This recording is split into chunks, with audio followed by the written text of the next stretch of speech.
നിങ്ങൾക്കൊന്നും എന്നെ കുറിച്ചൊരു ചുക്കും അറിയില്ലടാ. ബോംബെ തെരുവിൽ ചീറി പാഞ്ഞു കിടക്കുന്ന വെടികുണ്ടകൾക്കിടയിൽ ടാക്സി ഓടിക്കുന്നവനാണ് ഞാൻ. എന്റെ ടാക്സി കൂലി പറ്റിക്കാവുന്ന ഒരു തെണ്ടി കരുതണ്ടടാ.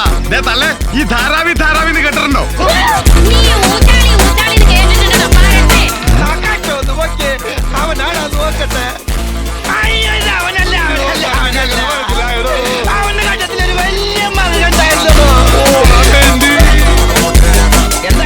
എന്റെ അമ്മയെ ഗർഭിണിയാക്കിട്ട് കടന്നു കളഞ്ഞ ദുഷ്ടനാണ് ഞാൻ.